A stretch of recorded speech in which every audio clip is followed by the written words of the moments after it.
जय हिंद साथियों, स्वागत है आप सभी का अपने इस यूट्यूब चैनल ओम साई स्टडी 2.0 पर। साथियों चलिए हम लोग स्टैटिक जीके देख रहे हैं, जिसमें कि आज आपका मिट्टी हो जाएगा, राष्ट्रीय राजमार्ग देखेंगे, राष्ट्रीय जलमार्ग देखेंगे और अन्य कई छोटे छोटे टॉपिक देखेंगे। अगर यदि आप चैनल पर नए हैं तो चैनल को सब्सक्राइब कर लीजिए, सेशन को दोस्तों के साथ शेयर कर दीजिए। चलिए बिना देरी के हुए स्टार्ट करते हैं। सबसे पहला हम लोग मिट्टी यानी कि सॉइल स्टार्ट करते हैं। बताइएगा कि खेती के लिए सबसे अच्छी मिट्टी कौन सी होती है? जलोढ़ मिट्टी। ठीक है, बताइए कि जलोढ़ मिट्टी का निर्माण किसके द्वारा होता है? नदियों के द्वारा निर्माण होता है। ठीक है, बताइएगा कि जब जलोढ़ मिट्टी में अत्यधिक जल हो जाता है तो इसे किस नाम से जाना जाता है? कांप के नाम से जाना जाता है। ठीक है, कांप वाला जो मिट्टी होता है जलोढ़ मिट्टी, इसमें कौन से फसल यानी अत्यधिक उपजाऊ होते हैं? धान। ठीक है, वही अगर यदि मान लिया जाए कि जलोढ़ मिट्टी में बालू की अधिक मात्रा है तो वह मिट्टी कौन सी मिट्टी कहलाती है? दोमट मिट्टी कहलाती है। और इसमें कौन सी फसल प्रमुखता होती है? गेहूं होती है। बताइएगा कि नवीन जलोढ़ मिट्टी को किस नाम से जाना जाता है? खादर। और पुरानी जलोढ़ मिट्टी को बंगर के नाम से जाना जाता है। ठीक है, बताइएगा कि सर्वाधिक खनिज किस मिट्टी में पाया जाता है? लाल मिट्टी में। ठीक है, बताइए लाल मिट्टी का लाल रंग किसके कारण होता है? आयरन ऑक्साइड के कारण होता है। ठीक है, उसके बाद बताइएगा कि कौन सी मिट्टी है जो कि जिसका की जल सोखने की क्षमता अत्यधिक होती है? काली मिट्टी। ठीक है, बताइएगा कि यानी सूखने पर सर्वाधिक यानी दरार हो जाता है तो वह कौन सी मिट्टी में होता है? काली मिट्टी में। काली मिट्टी के मुख्य फसल कौन सी होती है? कपास और गन्ना, ये सभी आपका काली मिट्टी का मुख्य फसल है। बताइएगा कि काली मिट्टी को अन्य किस नाम से जाना जाता है? रेगुर मिट्टी के नाम से जाना जाता है। ठीक है, बताइएगा कि लेटेराइट मिट्टी जो होता है इसका निर्माण किस प्रकार से होता है? निच्छालन से होता है। निच्छालन से लेटेराइट। बताइए मसाला, काजू और बागवानी, ये सभी बागवानी फसल जो होता है ये किस मिट्टी में सर्वाधिक होती है? लेटेराइट मिट्टी में। ठीक है, बताइएगा कि यानी कि इस मिट्टी को याद करने के लिए एक ट्रिक है, जलाकर लौटी। ज से हो जाएगा जलोढ़ मिट्टी, ला से हो जाएगा लाल मिट्टी और का से हो जाएगा काली मिट्टी और उसी को अन्य नाम रेगुर मिट्टी होता है, यानी कर में दोनों आ जाएगा और लौट से हो जाएगा लेटेराइट मिट्टी। अगला हम लोग देख लेते हैं यानी कि राष्ट्रीय राजमार्ग देख लेते हैं, यानी नेशनल हाईवे देख लेते हैं। इसका पुराना वाला पार्ट भी देख लेंगे और नया वाला दोनों देख लेंगे। बताइएगा कि यानी कि राजमार्ग का जनक किसे कहा जाता है? अशोक को कहा जाता है। ठीक है, बताइएगा कि शेरशाह सूरी मार्ग के नाम से किस एनएच को जाना जाता है? NH1 को जाना जाता है शेरशाह सूरी मार्ग के नाम से। ठीक है, बताइएगा कि जीटी रोड के नाम से किस मार्ग को जाना जाता है? NH1 और NH2, इन दोनों को जीटी रोड यानी ग्रांड ट्रक रोड के नाम से जाना जाता है। ठीक है, बताइएगा कि NH जैसे बोला जाता है तो NH का फुल फॉर्म क्या होता है? नेशनल हाईवे होता है। ठीक है, बताइएगा कि दिल्ली को अमृतसर यानी पाकिस्तान साइड में कौन सा NH जोड़ता है? NH1। ठीक है, बताइएगा कि अमृतसर को श्रीनगर से कौन सा NH जोड़ता है? NH1 का A। ठीक है, उसके बाद पूछा जाएगा दिल्ली को कोलकाता से कौन सा NH जोड़ता है? NH2। और आगरा से मुंबई को कौन जोड़ता है? NH3। और मुंबई से चेन्नई NH4। और कलकत्ता से चेन्नई NH5। और कोलकाता से मुंबई NH6 कोलकाता से मुंबई। ठीक है, वही वाराणसी से कन्याकुमारी कौन सा जोड़ता है? NH7। उसके बाद दिल्ली, जयपुर और मुंबई को कौन सा राजमार्ग जोड़ता है? NH8। ठीक है, उसके बाद पुणे से मछलीपट्टनम जो कि आंध्र प्रदेश में स्थित है, यह कौन सा राजमार्ग जोड़ता है? NH9। उसके बाद पूछा जाएगा कि दिल्ली से पच्छीलका यही था जो कि पाकिस्तान में स्थित है और उसको कौन सा जोड़ता है? NH10। बताइएगा कि सबसे छोटा राजमार्ग कौन सा अभी है वर्तमान में? 966 बी, यानी NH 966 बी जो कि बेलिंगटन से कोच्चि तक है। ठीक है, बताइएगा कि सबसे बड़ा NH अभी वर्तमान में कौन सा है? NH44 है, यानी NH44 जो कि कहां से कहां तक है? श्रीनगर से कन्याकुमारी तक है। ठीक है, बताइएगा कि यानी कि स्वर्णिम चतुर्भुज के अंतर्गत कौन कौन से स्थान आते हैं? ठीक है, यानी कि दिल्ली, मुंबई, चेन्नई और कोलकाता, इन चारों को जो राजमार्ग जोड़ता है उसे किस नाम से जाना जाता है? स्वर्णिम चतुर्भुज के नाम से जाना जाता है। तो बताइएगा क्या कि इनमें जो है कौन कौन सा राजमार्ग आता है उसका संख्या बताइए तो। नहीं, NH2, NH8 और NH4 और NH5, यानी इन चारों को मिला के स्वर्णिम चतुर्भुज का निर्माण होता है। ठीक है, उसके बाद बताइएगा कि पूरब से पश्चिम तक जो गलियारा है वह कौन सा है? पूरब में भी बताइए और पश्चिम में भी बताइए। पूर्व में आपका हो जाएगा सिलचर जो कि असम में है, और पश्चिम में कौन हो जाएगा, पोरबंदर। ठीक है, उसके बाद उत्तर से दक्षिण गलियारा पूछा जाएगा तो कौन सा आ जाएगा, श्रीनगर से कन्याकुमारी हो जाएगा। ठीक है, उसके बाद बताइएगा कि दोनों जो गलियारा है यानी कि पूरब से पश्चिम वाला और उत्तर से दक्षिण वाला दोनों किस जगह पर मिलती है, झांसी में मिलती है, जो कि किस राज्य में पड़ता है, उत्तर प्रदेश में पड़ता है। ठीक है, उसके बाद पूछा जाएगा कि सबसे ऊंचा मार्ग कौन सा है, खारदुंगला लेह मनाली मार्ग सबसे ऊंचा मार्ग है। अगला हम लोग देख लेते हैं राष्ट्रीय जल मार्ग यानी national waterway. National waterway total कितना है, 6 है, मुख्य रूप से 6 है, अन्यथा ऐसे तो और होगा। उसके बाद बताइएगा कि यानी कि NW1 जो है यानी नेशनल वाटर 1 जो कि कहां से कहां तक जोड़ती है, हल्दिया से प्रयाग, यानी कि इलाहाबाद पहले नाम था, उसका नाम बदल के अभी प्रयाग कर दिया गया है, तो वही अब हम लोग कहेंगे इलाहाबाद से प्रयाग तक। पूछा जाएगा कि सबसे बड़ा NW कौन सा है, NW1 जो कि हल्दिया से प्रयाग है। उसके बाद पूछा जाएगा कि NW2 जो कहां से कहां तक जोड़ती है, सदिया से धुबरी। ठीक है, जो कि दोनों कहां पड़ता है, असम में ही पड़ता है। ठीक है, अगला हम लोग देख लेते हैं यानी कि तटीय मैदान होता है कि इसमें बताइएगा कि पूर्वी घाट तथा पूर्वी तट के बीच जो दंतुरित क्षेत्र जो कि चौड़ा तट बसता है उसे किस नाम से जाना जाता है, पूर्वी तटीय मैदान के नाम से।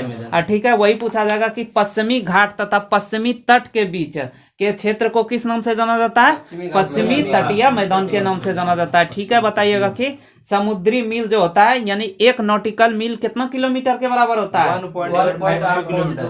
1.852 किलोमीटर होता है। ठीक है, उसके बाद बताइएगा यानी कि आधार रेखा जो होता है यह टेढ़े मेढ़े समुद्री तट को एक सीधा आधार देता है, इसी को किस नाम से जाना जाता है, आधार रेखा के जाना जाता है। यानी कि अब जितना भी दूरी मापा जाएगा तो किस रेखा से मापा जाएगा, आधार रेखा से ही मापा जाता है। ठीक है, बताइएगा कि समुद्री सीमा कितना नॉटिकल मील तक के होता है आधार रेखा से, 12 नॉटिकल मील। ठीक है, उसके बाद यानी कि इस क्षेत्र में क्या होता है, बिना अनुमति का प्रवेश नहीं किया जा सकता है, यानी सैन्य कार्रवाई इसमें यानी जिस देश के आगे होता है उस देश के द्वारा किया जाता है। ठीक है, उसके बाद अगला है कि संलग्न तट क्षेत्र जो होता है ये कितना नॉटिकल मील होता है, 24 नॉटिकल मील, यानी कि संलग्न क्षेत्र होता है ये 24 नॉटिकल मील कहां से मापा जाएगा, आधार रेखा से। ठीक है, उसके बाद यानी कि इसमें इस क्षेत्र में आने पर सीमा शुल्क लिया जाता है। ठीक है, उसके बाद एक होता है अनन्य आर्थिक क्षेत्र जिसे एक्सक्लूसिव इकोनॉमिक जोन कहा जाता है, यानी EEZ। ये कितना नॉटिकल मील दूरी तक होता है, 200 नॉटिकल मील। ठीक है, आधार रेखा से 200 नॉटिकल। इसमें क्या होता है, आर्थिक क्रिया जैसे कि पेट्रोलियम यानी कि कोयला सब निकाला जाता है, इसमें प्रवेश के लिए किसी को रोका नहीं जा सकता है। ठीक है, उसके बाद बताइएगा अगला होता है उच्च सागर। ये उच्च सागर जो होता है यह 200 नॉटिकल मील के बाद जो क्षेत्र बसता है उसे उच्च सागर के नाम से जाना जाता है, जिसमें किसका अधिकार होता है, अंतर्राष्ट्रीय, यानी कि अंतर्राष्ट्रीय कानून बनता है, यहाँ किसी देश का अधिकार नहीं होता है। ठीक है, उसके बाद अगला हम लोग देखते हैं समुद्र तट। बताइएगा कि काठियावाड़ तट किस राज्य में स्थित है, गुजरात में। ठीक है, कोंकण या सह्याद्री तट आपका कहाँ हो जाएगा, कोंकण गोवा या महाराष्ट्र में। ठीक है, सह्याद्री तट। उसके बाद पूछा जाएगा अगला केनारी या कन्नड़ तट किस राज्य में होगा, कर्नाटक में। मालाबार तट केरल में। कोरोमंडल तट आपका कहाँ हो जाएगा, तमिलनाडु और आंध्र प्रदेश के, जो कि कृष्णा नदी और कावेरी नदी के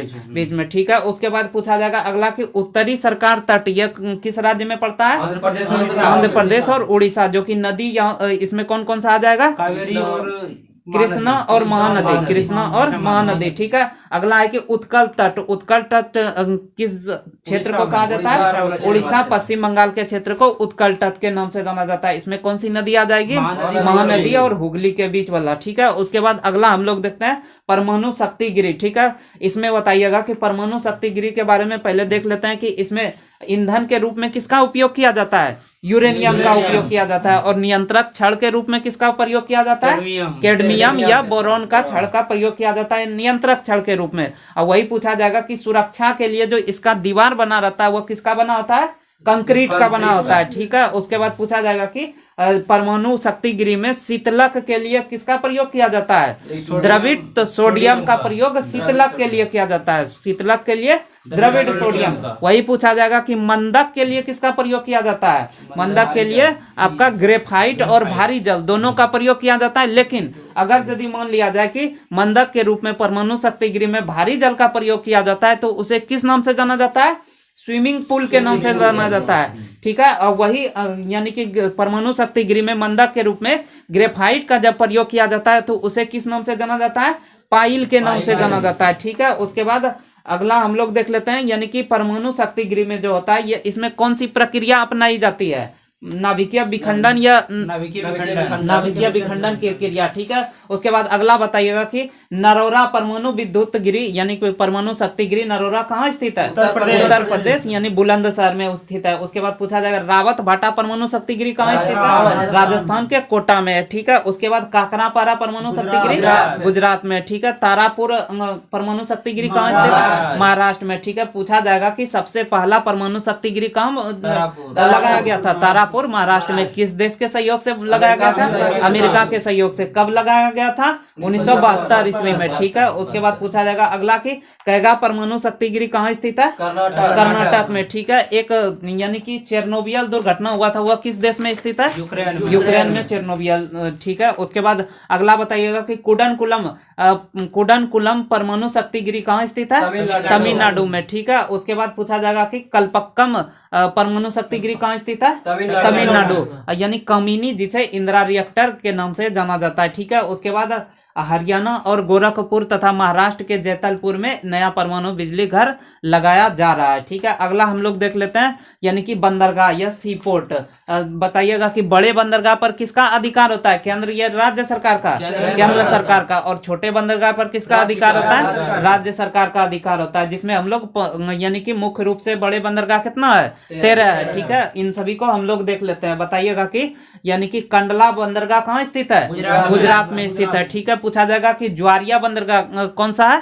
कंडला बंदरगाह आपका ज्वारिया बंदरगाह है, ठीक है। दीनदयाल उपाध्याय सी पोर्ट जिसका किसका नाम बदल के दीनदयाल उपाध्याय सी पोर्ट कर दिया गया है? यही कंडला बंदरगाह का, ठीक है। जो कि मुक्त व्यापार ज्वारिया बंदरगाह। सबसे व्यस्त बंदरगाह पूछा जाएगा कौन सा हो जाएगा? कंडला बंदरगाह, ठीक है, जो कि कच्छ की खाड़ी में स्थित है। अगला पूछा जाएगा कि मुंबई बंदरगाह कहाँ स्थित है? मुंबई में स्थित है, ठीक है। अब पूछा जाएगा कि सबसे बड़ा बंदरगाह कौन सा है? तो मुंबई बंदरगाह है सबसे बड़ा बंदरगाह, ठीक है। पूछा जाएगा कि मुंबई किस द्वीप पर स्थित है? सालसेट द्वीप पर। सालसेट द्वीप पर मुंबई बसा है। अगला पूछा जाएगा कि नाहवा सवा बंदरगाह जो कि नवीनतम बंदरगाह है, वह उसका अन्य नाम क्या है? जवाहरलाल नेहरू पोर्ट, जो कि नाहवा सवा कहाँ आ जाएगा आपका? महाराष्ट्र में, ठीक है। उसके बाद पूछा जाएगा कि मर्मोगांव बंदरगाह कहाँ स्थित है? किस राज्य में? गोवा में स्थित है। नाम से ही पता चल जाता है। मर्मोगांव बंदरगाह कहाँ स्थित है? गोवा में। जो कि किससे बना हुआ है? एस्चुरी से बना हुआ बंदरगाह कौन सा है? मर्मोगांव बंदरगाह, ठीक है। मंगलोर बंदरगाह कहाँ स्थित है? कर्नाटक में स्थित है, ठीक है। अगला बताइएगा कोच्चि बंदरगाह कहाँ स्थित है? केरल में। पूछा जाएगा कि लैगून पर बना हुआ बंदरगाह कौन सा है? कोच्चि बंदरगाह, ठीक है। उसके बाद अगला बताइएगा ट्यूटिकोरिन बंदरगाह कहाँ स्थित है? तमिलनाडु में, ठीक है। उसके बाद यानी कि पूछा जाएगा सबसे कम गहरा बंदरगाह कौन सा है? टूटिकोरिन बंदरगाह, ठीक है। उसके बाद बताइएगा चेन्नई बंदरगाह कहाँ स्थित है? तमिलनाडु में, ठीक है। अब पूछा जाएगा सबसे पुराना बंदरगाह कौन सा है? चेन्नई बंदरगाह ही है, ठीक है। उसके बाद एन्नोर बंदरगाह भी कहाँ स्थित है? तमिलनाडु में स्थित है, ठीक है। कारपोरेट बंदरगाह या अर्ध सरकारी बंदरगाह कौन सा है? एन्नोर बंदरगाह, यानी कि आधा केंद्र सरकार का इसमें हिस्सा है, ठीक है। उसके बाद अगला पूछा जाएगा कि विशाखापत्तनम बंदरगाह किस राज्य में पड़ता है? आंध्र प्रदेश में, ठीक है। डॉल्फिन नोज पहाड़ी से सुरक्षित कौन सा बंदरगाह है? विशाखापत्तनम बंदरगाह, ठीक है। उसके बाद पूछा जाएगा पारादीप बंदरगाह किस राज्य में है? उड़ीसा में स्थित है, ठीक है, जिसमें कि भारी जल का आयात निर्यात होता है, ठीक है। उसके बाद अगला पूछा जाए कलकत्ता बंदरगाह कहाँ स्थित है? पश्चिम बंगाल यानी कोलकाता में स्थित है। उसके बाद पोर्ट ब्लेयर बंदरगाह आपका कहाँ हो जाएगा? अंडमान निकोबार में, ठीक है। उसके बाद अगला हम लोग देख लेते हैं भारत के तटीय राज्य। भारत के तटीय राज्य कितना है? 9 राज्य है, ठीक है। उनका नाम कौन कौन सा हो जाएगा? गुजरात, गोवा, कर्नाटक, केरल, तमिलनाडु, आंध्र प्रदेश, उड़ीसा, पश्चिम बंगाल। ठीक है, यानी कि फिर से इसे बोल देते हैं, जैसे कि एक हो जाएगा गुजरात, उसके बाद महाराष्ट्र, गोवा, कर्नाटक, केरल, तमिलनाडु, आंध्र प्रदेश, उड़ीसा और पश्चिम बंगाल। ये आपका 9 राज्य जो होता है तटीय राज्य है। उसके बाद अगला हम लोग देख लेते हैं, यानी कि जीव मंडल रिजर्व यानी बायोस्फीयर रिजर्व। तो इसमें होता क्या है, इसमें सामान्य जीव जंतु और पेड़ सभी एक साथ रहते हैं। ठीक है, इसमें होता है कि मानव को अलग किए बिना जानवर तथा वनस्पति दोनों को संरक्षण दिया जाता है। ये किस क्षेत्र में दिया जाता है? बायोस्फीयर में, यानी कि जीव मंडल रिजर्व में दिया जाता है। अगला बताइएगा कि यानी कि संकटग्रस्त जीवों को रखा जाता है इसमें, यानी कि प्रवेश वर्जित होता है। ये कौन सा है? राष्ट्रीय उद्यान यानी नेशनल पार्क। नेशनल पार्क में यानी कि इसमें संकटग्रस्त जीवों को रखा जाता है, इसमें प्रवेश वर्जित है। ठीक है, उसके बाद अगला आपका हो जाता है वन्य जीव अभ्यारण्य, जिसे वाइल्ड लाइफ सेंचुरी के नाम से जाना जाता है। इसमें भी संकटापन्न जानवर को रखा जाता है। इसमें क्या किया जाता है? यह राष्ट्रीय उद्यान का ही बड़ा रूप होता है। राष्ट्रीय उद्यान का बड़ा रूप कौन सा होता है? वन्य जीव अभ्यारण्य। ठीक है, राष्ट्रीय उद्यान में भी संकटापन्न जीव को रखा गया जो कि छोटा रूप होता है, और वन्य जीव अभ्यारण्य में भी संकटग्रस्त जीव को रखा जाता है, यह बड़ा रूप होता है। ठीक है, इसमें गतिविधि की अनुमति नहीं दी जाती, यानी कि मनुष्य यहाँ नहीं जा सकता है। ठीक है, उसके बाद बताइएगा अगला हॉटस्पॉट। हॉटस्पॉट क्या होता है? ये पारिस्थितिक तट स्थल होता है। इसमें होता है कि वह स्थान जहाँ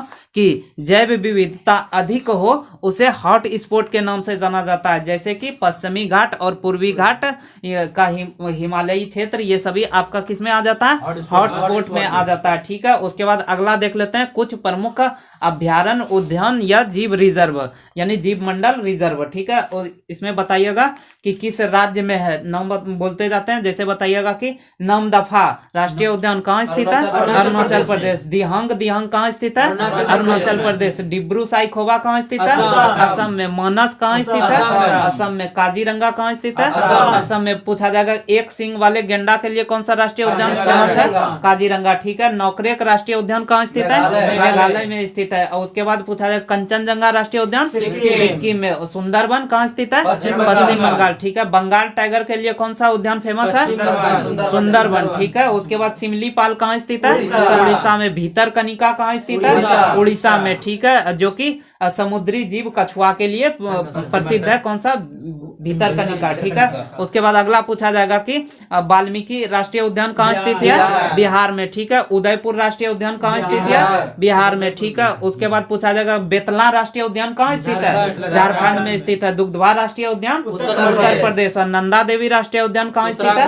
उत्तराखंड। जिम कार्बेट राष्ट्रीय उद्यान कहाँ स्थित है? उत्तराखंड। राजाजी राष्ट्रीय उद्यान उत्तराखंड। फूलों की घाटी कहाँ स्थित है? चमोली उत्तराखंड में स्थित है। ठीक है, पूछा जाएगा कि सबसे पहला जो राष्ट्रीय उद्यान बना था वो कौन सा था? जिम कार्बेट, जो कि कब बना था? 1936 ईस्वी में। ठीक है, उसके बाद अगला बताइएगा कि हिमालयन नेशनल पार्क कहाँ स्थित है? किस राज्य में? हिमाचल प्रदेश में। ठीक है, उसके बाद सलीम अली यानी कि सिटी फॉरेस्ट कहाँ स्थित है? जम्मू कश्मीर में, जो कि पक्षी के लिए। डाचीगम राष्ट्रीय उद्यान कहाँ स्थित है? जम्मू कश्मीर। सुल्तानपुर राष्ट्रीय उद्यान कहाँ स्थित है? गुड़गांव। गुड़गांव हरियाणा में। सुल्तानपुर गुड़गांव हरियाणा में आपका हो जाएगा। ठीक है, उसके बाद सरिस्का राष्ट्रीय सरिस्का और रणथंभौर और नाहरगढ़ राष्ट्रीय उद्यान, ये तीनों कहाँ स्थित है? राजस्थान में। पूछा जाएगा घाना राष्ट्रीय उद्यान कहाँ स्थित है? राजस्थान। केवलादेव राष्ट्रीय उद्यान राजस्थान, इसी का नाम है, यानी घाना का ही नाम है केवलादेव राष्ट्रीय उद्यान। ठीक है, उसके बाद कहना किसली और बांधवगढ़, ये तीनों का आपका किस राज्य में आ जाएगा? मध्य प्रदेश। पेच राष्ट्रीय उद्यान पूछा जाएगा मध्य प्रदेश में। ठीक है, उसके बाद जो केवलादेव राष्ट्रीय उद्यान है यह किस पक्षी के लिए फेमस है? साइबेरियाई सारस के लिए प्रसिद्ध है, जो कि रूस से आता है। अगला पूछा जाएगा कि कांगेर घाटी और संजय गांधी राष्ट्रीय उद्यान कहाँ स्थित है? छत्तीसगढ़। ठीक है, उसके बाद गिर राष्ट्रीय उद्यान किस जानवर के लिए प्रसिद्ध है? एशियाई बब्बर शेर के लिए प्रसिद्ध, यानी कि गुजरात वाला। ठीक है, एशियाई शेर। उसके बाद पूछा जाएगा नल सरोवर, जो कि कहाँ स्थित है? गुजरात में स्थित है। ठीक है, जो कि किस जीव के लिए प्रसिद्ध है? पक्षी के लिए नल सरोवर। ठीक है, उसके बाद नवेगांव राष्ट्रीय उद्यान कहाँ स्थित है? महाराष्ट्र में स्थित है। इंद्रावती राष्ट्रीय उद्यान छत्तीसगढ़। इंद्रावती छत्तीसगढ़ में आपका हो जाएगा। ठीक है, अगला है कि बांदीपुर राष्ट्रीय उद्यान कहाँ स्थित है? कर्नाटक में। ठीक है, और श्री वेंकटेश्वर राष्ट्रीय उद्यान आंध्र प्रदेश में, और इंदिरा गांधी राष्ट्रीय उद्यान तमिलनाडु, और मन्नार की खाड़ी तमिलनाडु में। ठीक है, जो कि समुद्री जीव के लिए है। उसके बाद पेरियार कहाँ स्थित है? केरल में। और शांत घाटी यानी साइलेंट वैली कहाँ स्थित है? केरल में स्थित है। इस प्रकार आज का हम लोग का टॉपिक खत्म हो गया। अगर यदि आपको वीडियो अच्छा लगे तो लाइक कर दीजिएगा, चैनल को सब्सक्राइब कर लीजिएगा, सेशन को दोस्तों के साथ शेयर कर दीजिएगा। कल से हम लोग हो सकता है करंट अफेयर स्टार्ट करेंगे। आप लोग यानी कि रेगुलर रहिए और अपना तैयारी मजबूत कीजिए। चलिए, धन्यवाद।